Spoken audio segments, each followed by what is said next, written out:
Zālīti teikusi par šo skolu, ka Murjāņi bijuši labs atspērienu dēlītes, un tāpat Murjāņi bijuši labs sākums lidojumam. Tad šis lidojums bijis ļoti veiksmīgs, manuprāt, ļoti tāls. Vairāk kā 1000 sportisti beiguši šo skolu, varbūt ne visi bijuši augstklases sportisti. Tad, manuprāt, Murjāņu skola dod to dzinulu turpmākam darbam. Vai tas ir treneru darbs, mediķu darbs, kultūras darbs, organizatoru darbs. Pilnīgi pārliecinoši priekš visiem murjāniešiem. Murjāņi tā ir pievienotā vērtība dzīvē.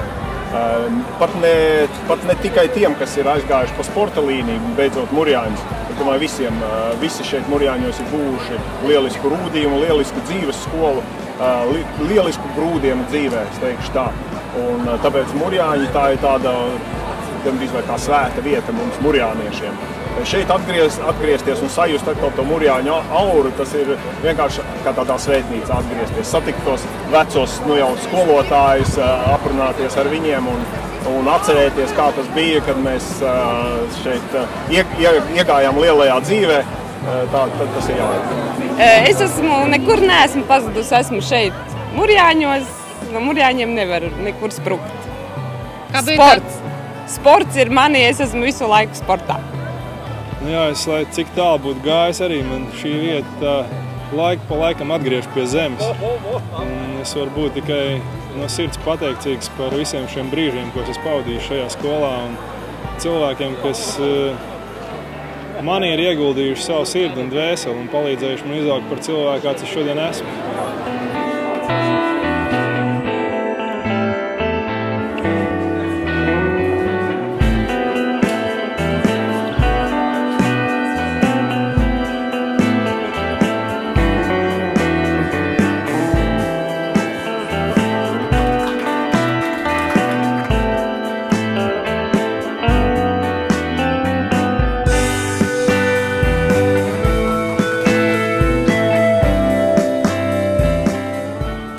Murjāņi bija man pirmā oficiālā darba vieta pēc sporta gaita beigšanas, tā kā tas bija ļoti nozīmīgs.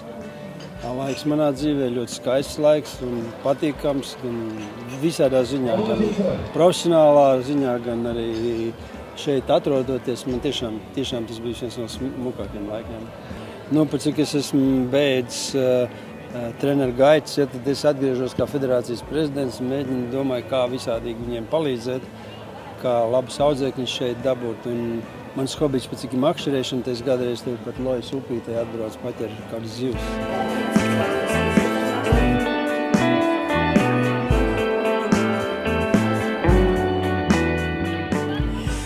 Murjāņos es sāku strādāt kā praktikante 75. gadā un strādāju līdz 80. gadam. Un tā ir Murjāņu republika, tie ir mani draugi, mani tagadēji arī absolventi. Un arī tagadējais darbs es strādāju Bobsleju skeletonu federācijā. Arī zināmā mērā var teikt, ka saknes nāk no Murjāņiem.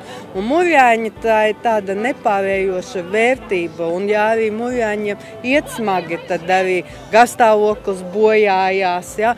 Bet es novēlu Murjāņiem visu to labāko, lai turpina attīstīties, jo tāds kolektīvs un tādas saknes, kādas ir Murjāņiem, es nezinu, kam vēl ir.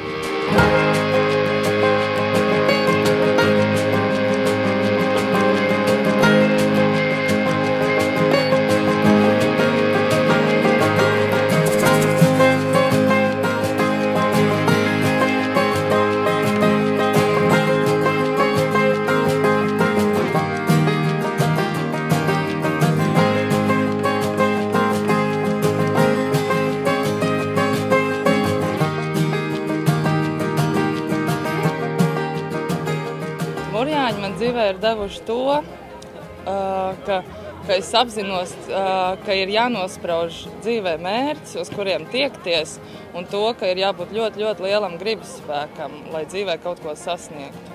Un, protams, to, ka es esmu kļuvis labs cilvēks. Ko gan jebkuram sportistam var dot Murjāņi? Tā ir laba izglītība, tas ir ļoti labi pavadīts laiks, tā ir savu mērķu sasniegšana, un tas ir milzīgi liels pamats katram sportistam nākotnē. Tā kā es par profesionālu sportistu nepārvērtos dažādu apstākļu dēļ, tad Murjāņos bija tik laba izglītība, ka es varēju startēt, teiksim, universitātē un pabeigt un iegūt juridisko izglītību. Bet es īpaši gribu atzīmēt par to, ko bieži nerunā. Murjāņi ir internāta skola. Tas nozīmē, ka visi dzīvo 24 stundas uz vietas. Un man kā pēc 7. klases beigušam lauku zēnam, tā bija pamatīga izdzīvošanas skola. Un tas iemāca tādu, kā teikt, pastāvību, spēju pastāvēt par sevi, spēju izcīnīt savu vietu tur, kur vajag. Ka pēc tam, kad, kā jau tajos laikos bija obligāti dienestā un dienējos flotē, tad, tiem, kas tāda dzīves skola nebija izgājuši, tiem bija daudz grūtāk. Tā kā, teiksim, no šī viedokļa izglītība, pastāvība, un sports pats par sevi ieliek pamatus visai turpmākai dzīvei.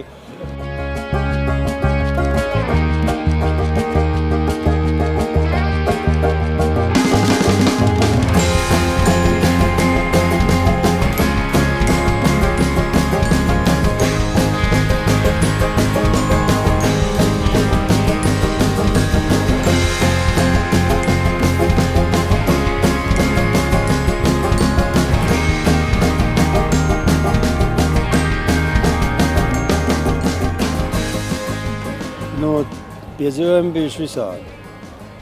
Gan šeit, gan ārpus, kopā braucot ar skolniekiem un uz dažādām sacensībām. Dažs pat neatstāstīt, bet, principā, ko atcerēties man tie, bet ja man tā jāsaka atklāt, kas tāds ļoti interesants ir bijis. Droši vien tādas patīkamās atmiņas bijušas, kad audzēkņi stāvējuši pasaules čempionātu godu piedestālu uz augstākiem pakāpieniem.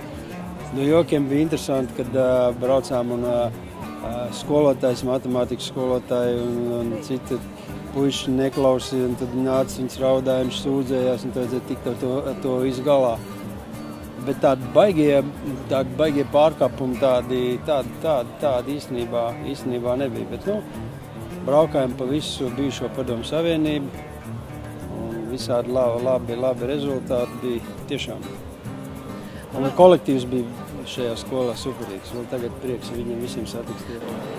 Es biju paraugbērns. Es arī? Jā, noteikti. Jā. Ne jau vienmēr tikai tie čaklākie tajā konkrētajā brīdī, skolā, klasē sasniedz tos augstākos rezultātus. Bieži vien ir pat tieši pretēji. Varbūt tas nerātnākais skolēns kādā brīdī lauž sevi un izskatās ļoti tālu dzīvē un sasniedz ļoti augsts rezultāts, varbūt ne tikai sportā tā. Man arī skolā es jau nekāds izcilnieks nebija. Es vienīgi centīgi trenējos, mācībās es biju ļoti viduvējs, bet vienu lietu gan es sapratu. Ja tu kaut ko gribi sasniegt, tad ir vienkārši fanātiski jāstrādā, un tad vienā brīdī, lai tu to varētu izdarīt, ir kaut kas arī jāupurē. Ir no kaut kā jāatsakās, lai tu varētu godam padarīt to darbu, ko no tevis prasa. To es iemācījos, un tas arī faktiski kalpoja pa pamatu tālākai izaugsmei un tiem sasniegtiem rezultātiem sportā, līdz kuriem es tiku. Es biju izgudrojis variantu, kā vakaros izkļūt no skolas. Jo, kā zināms, durvis tika aiztaisīts un tā. Es izlikos pat centīgu skolnieku un teicu, ka man jāpamācās vēl savā klasē. Man ir 3. stāvs. Un tad es vienmēr uz to klasi uzgāju, saliku visas grāmatas burtnīcas uz sola, tad atvēru pa logu, tad notek cauri nokāpu lejā, un pēc tam atpakaļ. Bet tad gadījās vienreiz, ka man vajadzēja izkļūt no skolas mācību laikā. Jo es jau biju no klases iztrenkts, var sakot, tā bija krievvalodas stunda, tas bija diezgan regulāri, ka man palūdz atstāt, lai pārējos netraucēju. Un es ieraudzīju, ka autobusā pieturā stāv viena 2. klases skolniece, kur mēs bijām sarunājuši, ka viņa nopirks Rīgā uz vienu koncertu biļetes. Bet es kaut kā nebiju paspējis iedot naudu, un es sapratu, un tā nauda bija arī citu cilvēku nauda, ka tās biļetes mēs varam nedabūt. Un es tagad skrienu ārā no skolas, un apakšā tieši manas klases audzinātāja un tās meitenes klases audzinātājs stāv, un es nevaru tikt ārā. Nu, un tad es izdarīju tā. Es iegāju atpakaļ klasē, un skolotāji man saka, Šaģinov, ja сказала вон из класса. Un es viņai saku, bet pa logu drīkst? Viņa tā saka, nu lūdzu. Nu, tad es varu sakot, bet tur ir, var sakot, apakšā aktu zāles jumtiņš ir, ja? Un apakšā ir vēl viena klase. Un tur vācu valodas skolotāja, viņa saka, Šaģinov, uz kurieni? Nu, es saku, lejā. Viņa saka, nu, rāpieties vien tālāk. Nu, tas, galvenais uzdevums jau mūsu laikā bija, kā nemanītam tikt pāri Gaujas tiltam uz Sēnīti. Jo parasti uz Gaujas tiltu kāds treneris vai skolotājs stāvēja un kontrolēja, kā. Jo te jau nekā cita apkārt nebija, tikai Sēnīte. Jā. Žēl, ka viņas vairs nav. Nu, tāda ir dzīve, un es domāju, ka mums katram tie nedarbiņi ir bijuši diezgan daudz, neteiksim, ka maz, bet mēs visi no savām kļūdām varbūt mācamies un tālāk ejam uz priekšu dzīvē. Redz, ar tiem Murjāņiem un ar tiem skolas laikiem, tie bija tie tālie trakie padomu laiki, kad man treneris īstenībā, cienījamies treneris Strasdiņš, bija tik ļoti nopietnas treneris, ka viņš mūs tā sargāja un saudzēja no viss, kad mēs bijām ļoti labas un paklausīgas meitenes, un mēs atdevāmies pilnīgi 100% sportam. Tā kā man tādas atmiņas ritīgi everģēlīgās, kaut ko jau mēs tajās nometnēs tur vai dieniņu tētiņu atcerējos. Aizgājām uz Diseni, ziemas slēpošanas nometnē, bez atļaujas. Pa logu izkāpām, tā kā nācām pa logu atpakaļ kāpām, tad treneris bija priekšā, un viņš aizsūtīja mūs 2 dienas pirms nometnes beigām mājās.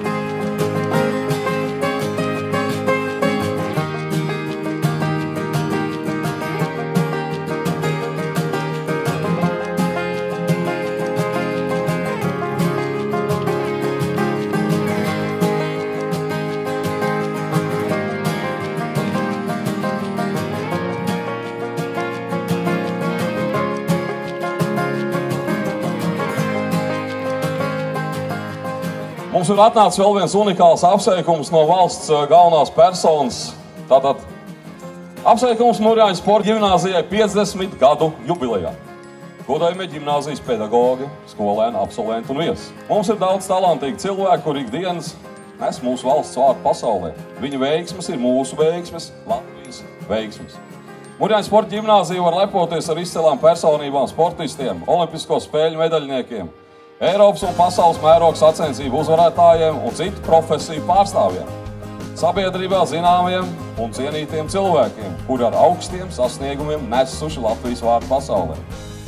Ikviena panākumi un karjeras izaugsme ir apliecinājums ne tikai smagam, neatlaidīgam darbam un skolā gūtajām zināšanām, bet arī pedagogiem. Paldies Murjāņu sporta ģimnāzijas pedagogiem par rūpēm, pacietību, izturību un entuziasmu. Ar sirdi un dvēseli skolojot jaunos talantus. Paldies absolventiem, kur godā skolas vērtības un ar saviem darbiem un rezultātiem ir devuši nozīmīgu ieguldījumu ne tikai sporta nozarē, bet arī visas valsts mērogā.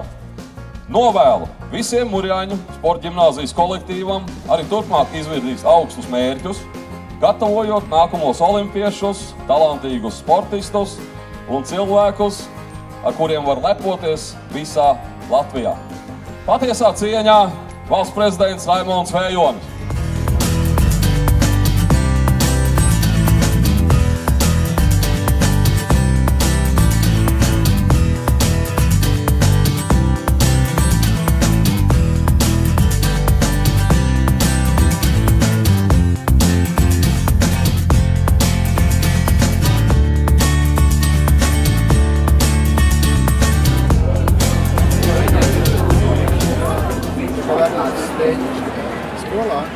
Visā skolotāju vadība un skolotāji visi viņi bija otri vecāki. Un mīļi, labi vecāki, kuri no rīta līdz vakaram mums uzpasēja un izmainīja.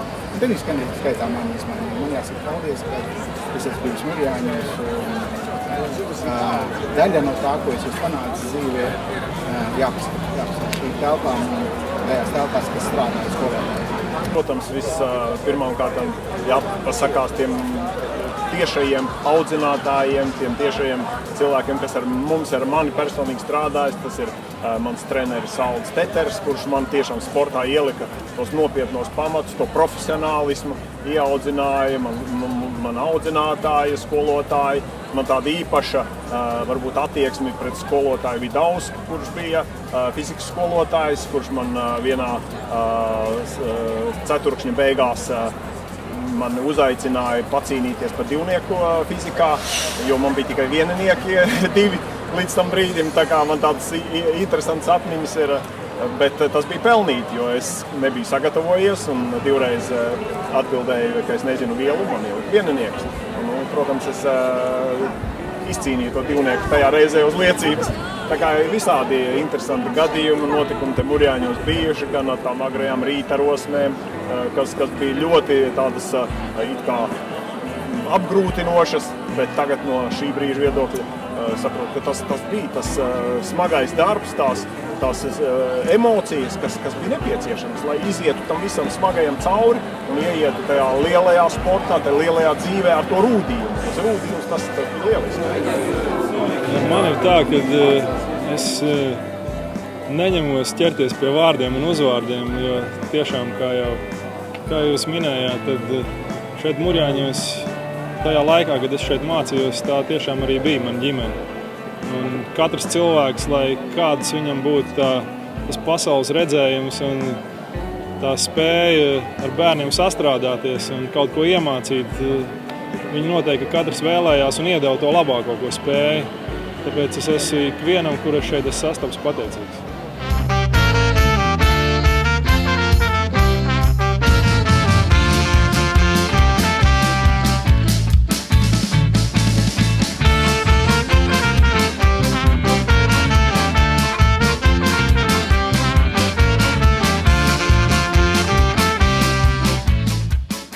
Mans novēlējums Murjāņiem būtu nepazaudēt šo dzirksti, ikdienas dzirksti skolotājiem un treneriem, ikdienas darbu. Un ja viņi tā turpinās savu darbu arī nākamajām paudzēm nodot, tad es ticu, ka Murjāņiem ir liela nākotne. Murjāņiem būtu, protams, es lepojos ar to, ka te iziet. Šodien ir direktori, man liekas, ir atrasta tādi, kuriem vajadzēja sen jau būt šeit. Un es domāju, ka Murjāņi, lai audzina un izaudzina ļoti labs cilvēks, un fantastisks sportists, lai Latvija var lepoties. Lai vienmēr Murjāņi būtu. Lai turpina augt. Ir pacēlumi, ir kritumi, bet jāpaliek ir neatlaidīgam, cietam, jāietam cauri un rezultāts būs. Un Murjāņiem es novēlu tāpat turpināt uz priekšu un priecāties par saviem sasniegumiem, jo tie sasniegumi tas jau ir galvenais, kāpēc mēs strādājam. 50 gadi. Tas ir, teiksim, posms, kas mums jānovērtē, jāatcerās, mazliet jāapmainās līdzi, varbūt jāsastāv kādi sporta veidi, papildus, teiksim, jābūt moderniem. Un es ceru, ka arī šī būvniecība, kas man muguras ir sākusies, tas būs tāds laba motivācija gan audzēkņiem, gan skolotājiem, treneriem turpināt darbu uz priekšu. Murjāņi bija, ir un būs, teiksim, tā viens no sporta stūrakmeņiem, mūsu sasnieguma stūrakmeņiem. Pirmkārt, pastāvēt. Ja, un es ceru, ka mēs arī piepalīdzēsim pie šī jautājuma. Un otrs, attīstīt, tātad radīt šo sistēmu, ka tomēr Murjāņos, neskatoties, ka viņa ir mācību iestāde, galvenais ir sporta darbs, pārējais ir pakārtot sporta darbam. Un, lai lai būtu iespēja arī šeit nepārtrotot sportu un mācības iegūt augstāko izglītību. Un tā rezultātā, lai tiktu gan sportiskā ziņā sasniegt ļoti labi rezultāti, gan arī cilvēki kļūst apmierināti par to un pateicīgi, ka viņi ir mācījušies Murjāņiem.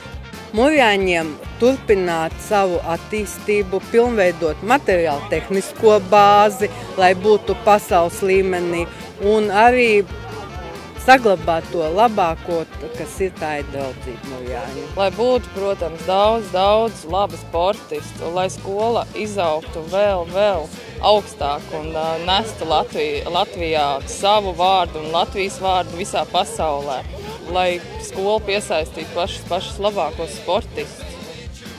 Vispirmām kārtām veiksmīgi pabeigt šo brīnišķīgi uzsākto renovāciju. Tātad, lai mūsu jaunajai paudzei un topošajiem sportistiem būtu mūsdienīga un adekvāta sporta bāze. Otrs, kā vienmēr un kā visu to novēl, tie ir augsti labi sasniegumi. Ja viņiem pats par sevi būtu viss kārtībā, vajadzētu tos priekšniekus, kā atkarīgs ir Mūrjāņu nākotne, tos vajadzētu tā kā vairāk pie prāta saukt. Tā kā mans novēlējums būtu tiešām, lai viņi sadzird tos panākumus, ko šodien mēs esam dzirdējuši un ko visi mēs zinām, lai viņi tā kā nespēlētu šito dažādas politiskas spēles, bet saprast, kā īstenībā, cik nozīmīgi šī vieta ir un cik viņa nozīmīgi bijusi daudziem sportistiem. Un pats es varu teikt, ka savā karjerā strādājot šeit dažus gadus, bija kaut kādi 4 vai 5 pasaules čempioni. Es varu apgalvot, ka šī ir tā vieta, kuru var sagatavot visaugstākās klases sportistus.